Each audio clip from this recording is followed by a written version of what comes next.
Property విషయంలో confusion గా ఉన్నారా? గేటెడ్ కమ్యూనిటీలో ఫ్లాట్ తీసుకోవాలా లేదా విల్లా తీసుకోవాలా? మన పిల్లల భవిష్యత్ కోసం ఓపెన్ ఫ్లాట్ తీసుకోవాలా? మన హైదరాబాద్ లో ఏ లొకేషన్ లో కొంటే మంచి అప్రిసియేషన్ వస్తుంది? మరి నమ్మకమైన ప్రాపర్టీ కొనాలంటే నమ్మకమైన గైడ్ కావాలి కదా. ప్రాపర్టీ అడ్వైజర్ కోసం సంప్రదించండి వరాహస్వామి ప్రాపర్టీ గూగులర్. కాంటాక్ట్ 7207218485. ఓం శ్రీ గణేశాయ నమః. ఓం శ్రీ విష్ణురూపాయ నమః శివాయ. నమస్కారం అండి. 2024 జూలై మాసంలో ద్వాదశ రాశి వాళ్ళ మాస ఫలితాలు ఎలా ఉన్నాయో తెలుసుకుందాం. దానికన్నా ముందు ఎవరైతే ఈ వీడియోని చూస్తున్నారో లైక్ చేయండి, షేర్ చేయండి, సబ్స్క్రైబ్ చేసుకోండి. మరియు ఈ యొక్క ప్రేక్షకులకు ఒక చిన్న సజెషన్ ఇవ్వడం జరుగుతున్నది. ముఖ్యంగా ఈ యొక్క గోచార ఫలితాలు అనేది, అంటే రాశి ఫలితాలు అనేవి జస్ట్ 20% మాత్రమే తీసుకోవాలి. అంటే ఈ రాశికి పూర్తిగా బాలేదు అన్నప్పుడు మీకు అలా ఉండదండి. ఎందుకంటే మీ ఒక స్వజాతకం, మీరు పుట్టిన డేట్ ఆఫ్ బర్త్, టైమింగ్స్, దీనిపైన హారోస్కోప్ చార్ట్, జన్మ జాతకం అని ఉంటుంది. దాంట్లో ఉన్న గ్రహ స్థితిల వల్ల, తర్వాత దశాభుక్తిల వల్ల ఏర్పడే ఒక కష్టాలు కావచ్చు, సుఖాలు కావచ్చు, అది మెయిన్ ఇంపార్టెంట్ అండి. ఇక్కడ గోచార ఫలితాలు, రాశి ఫలితాలు అనేవి ఒకవేళ మీ జన్మ జాతకంలో ఏదైనా దశాభుక్తి ఇబ్బందిగా ఉన్నప్పటికీ, ఈ గోచారంలో మనకి గురుబలము, ఇలా రాహుబలము, శని బలం ఉన్నప్పుడు అక్కడ బాలేదు. కాబట్టి అక్కడ అంటే ఏంటి, ఇక్కడ మీ జన్మ జాతకంలో బాలేకున్నప్పుడు ఈ ఇలా గురుబలము, శని బలం ఉన్నప్పుడు జస్ట్ సపోర్ట్ ఇస్తుంది అని అర్థం. ఒకవేళ జన్మ జాతకంలో ఉంటున్న దశాభుక్తి కూడా బాలేదు, ఇక్కడ రాశి ఫలితాలలో ఇక్కడ గురుబలము లేదు, శని బలము లేదు అన్నప్పటికీ ఆ ఒక వ్యక్తి తీవ్రమైన దుఃఖం కావచ్చు, ఆర్థిక విషయంలో ఇబ్బందులు కావచ్చు, ఉద్యోగ విషయంలో ఇబ్బందులు కావచ్చు, మ్యారేజ్ లైఫ్లో ఇబ్బందులు, ఇలా అన్నిటినీ ఫేస్ చేస్తూ వెళ్ళాలి. ఇది చాలా ఇంపార్టెంట్ అండి. ఇది ఎందుకు చెప్తున్నానంటే ఓన్లీ కొంతమందికి రాశి ఫలితాలు మాత్రమే అని అనుకుంటారు. రాశి ఫలితాలు జస్ట్ 20% మాత్రమే. ఇంకా మిగతా 80% మీ జన్మ జాతకంలో ఉంటున్న గ్రహ దశల వల్ల వచ్చే, అది పాజిటివా నెగిటివా, అది మెయిన్ మనం చూసుకొని ఈ యొక్క గోచారంలో ఉంటున్నది కూడా మనము మ్యాచ్ చేసుకొని మనము వెళ్ళాలి. సో అర్థమైంది కదండి. సో ఇక మీద ఈ యొక్క ద్వాదశ రాశి వాళ్ళ మాస ఫలితాలు ఎలా ఉందో తెలుసుకుందాం. దానికన్నా ముందు ఈ ఒక్క మాసంలో ఏ గ్రహాలు ఏ రాశిలో సంచారం చేస్తున్నాయని తెలుసుకుందాం.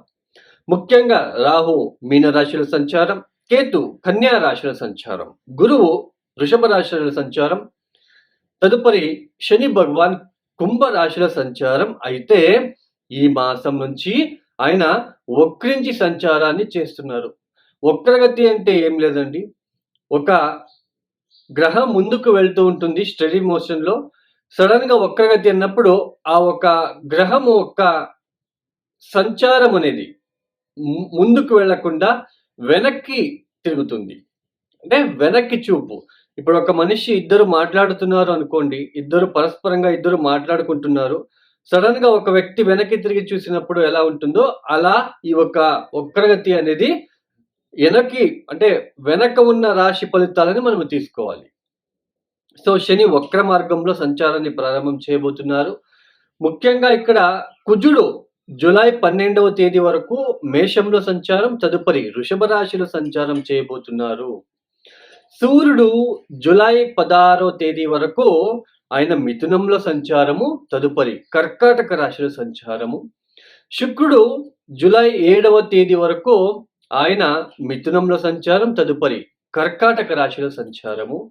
ఇక్కడ శుక్రుడు జూలై 11వ తేదీ తర్వాత శుక్రుడు ఉదయిస్తున్నాడు అని అర్థం.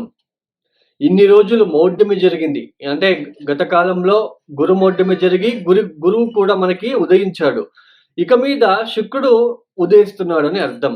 శుక్ర గురువుల యొక్క ఆహ్, మనకి ప్లానెట్స్ చాలా ఇంపార్టెంట్ అండి. పెళ్ళికి కావచ్చు, గృహ ప్రవేశానికి కావచ్చు, శుభ కార్యాలకి కావచ్చు, గురు మరియు శుక్రుడు చాలా ప్రముఖమైన పాత్ర వహిస్తారు.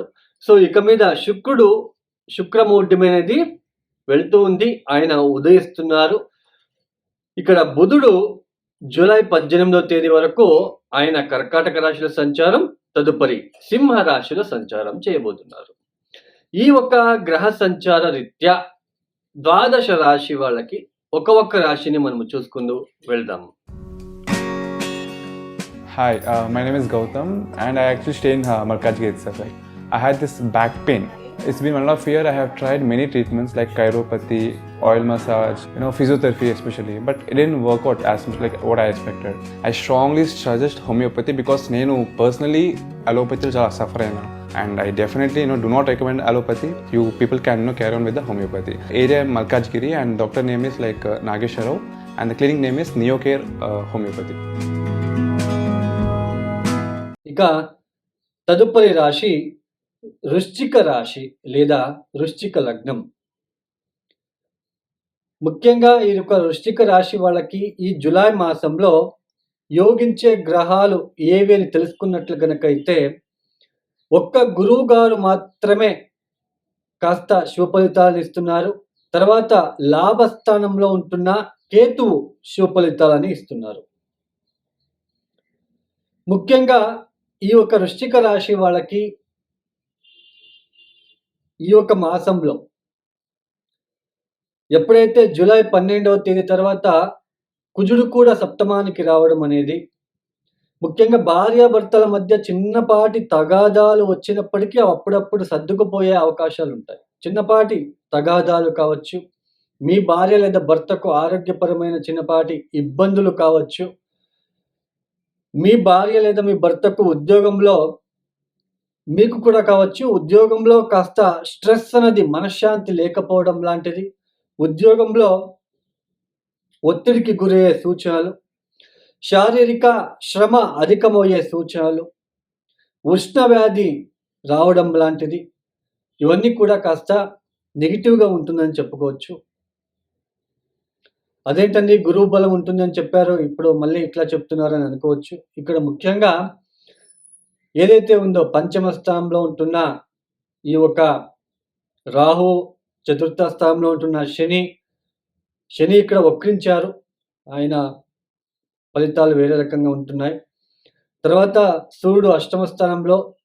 ఈ వృశ్చిక రాశి వాళ్ళకి బుధుడు శుభ ఫలితాలు ఇచ్చే గ్రహం కాదు, శుక్రుడు కూడా మంచి ఫలితాలు ఇచ్చే గ్రహం కాదు. అయినప్పటికీ నవమ స్థానంలో శుక్ర బుధుల ఒక కలయిక అనేది వ్యాపారంలో అభివృద్ధి ఇస్తుంది.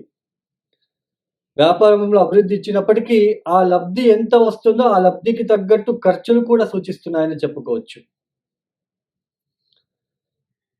అంటే ఈ ఒక ఆరోగ్యపరమైన విషయంలో కావచ్చు, ఏదైనా కుటుంబపరమైన విషయాల్లో కావచ్చు, ఖర్చులు ఎక్కువగా అయ్యే సూచనలు కనిపిస్తున్నాయని చెప్పుకోవచ్చు. తర్వాత ఇక్కడ ముఖ్యంగా చతుర్థ స్థానంలో ఉంటున్న శని గారు వక్రించారు. అంటే వెనక్కి చూస్తున్నారని చెప్పుకోవచ్చు. కాస్త ఆ కుటుంబంలో ఉన్న ఒత్తిడులు, ఆ ఇంట్లో ఉన్న ఆ ఒత్తిడులు కాస్త తగ్గే సూచనలు అందిస్తారని చెప్పుకోవచ్చు. అంటే గృహ మార్పిడి. సో, ఇన్ని రోజులు మీరు గృహ మార్పిడి చేసుకొని ఏదో కొత్త ప్రాంతానికి వెళ్ళి ఉంటారు. అక్కడ ఇప్పుడు కాస్త పరిచయాలు పెరిగి కొద్దిగా ఊరట కల్పించడానికి ఇట్లా ఎగ్జాంపుల్ తీసుకోవచ్చు. అయితే స్ట్రెస్‌ఫుల్‌గా ఉంటుంది. ఎందుకంటే అష్టమాధిపతి దశమ స్థానంలో, దశమాధిపతి నవమ స్థానంలో. కాస్త స్ట్రెస్ అనేది ఎక్కువగా ఉంటుందని చెప్పుకోవచ్చు. స్ట్రెస్‌ఫుల్‌గా లైఫ్ అనేది ఉంటుంది. అన్ని విషయంలో కూడా కాస్త స్ట్రెస్ అనేది ఎక్కువగా ఉంటుంది. మీరు అనుకున్నట్టుగా పనులన్నీ కూడా సులువుగా అయ్యే సూచనలు తక్కువగా ఉంటాయి. కాస్త శ్రమ అనేది అధికంగా ఉంటుంది. మెయిన్ ఉష్ణవ్యాధి, మూలవ్యాధి లాంటిది ఈ మూలవ్యాధి నుంచి ఇబ్బంది పడే వాళ్ళు కూడా జాగ్రత్తగా ఉండే ప్రయత్నం చేసుకోండి. భార్యాభర్తల మధ్య ఎటువంటి మాట పట్టింపులు రాకుండా చూసుకున్నట్లయితే తర్వాత సంతానం విషయంలో కూడా కాస్త ఆహ్, మీరు జాగ్రత్తగా వ్యవహరించే ప్రయత్నం చేసుకున్నట్లయితే మంచిది. మీ యొక్క జన్మ జాతకంలో ఇబ్బందులు అక్కడ ఏమైనా ఇబ్బందులు ఉన్నట్లు గనకైతే ఇక్కడ కూడా ఇబ్బంది ఉంటుంది కాబట్టి కాస్త ఈ మాసంలో కొద్దిగా మీరు చూసుకొని ముందు వరిస్తే మంచిది. మొత్తానికి వృశ్చిక రాశి వాళ్ళకి కాస్త మిశ్రమ ఫలితాలున్నాయి. ఉద్యోగంలో కావచ్చు, అటు ఆర్థిక విషయంలో కావచ్చు, పెద్దగా సాధారణమైన ఆర్థిక ఒక స్థితినే గోచరిస్తుందని చెప్పుకోవచ్చు. మొత్తానికి ఇలాంటి సిట్యుయేషన్ ఉంటుంది కాబట్టి వృశ్చిక రాశి వాళ్ళు తప్పనిసరిగా నవధాన్యాలని 9 రోజులు వరుసన నానబెట్టేసి సాయంకాలం పూట నానబెట్టేసి ఉదయాన్నే ఆవులకి తినిపించే ప్రయత్నం చేయండి 9 రోజులు. తర్వాత ముఖ్యంగా ఇనుముతో చేసిన బీరువా లాంటిది, లాకర్లని అంటాం మనం, బట్టలు పెట్టుకునే లాకర్లు.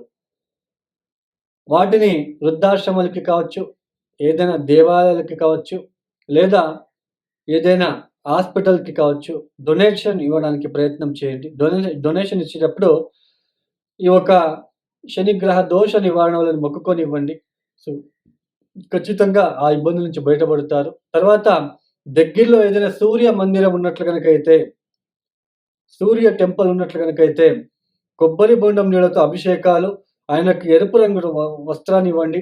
గోధుమ రవ్వతో చేసిన పాయసాన్ని నైవేద్యం రూపంలో పెట్టడానికి ప్రయత్నం చేయండి. ఒక వీడియో మీకు నచ్చితే లైక్ చేయండి, షేర్ చేయండి, సబ్స్క్రైబ్ చేసుకోండి. సర్వే జనో సుఖినో భవంతు. ధన్యవాదములు.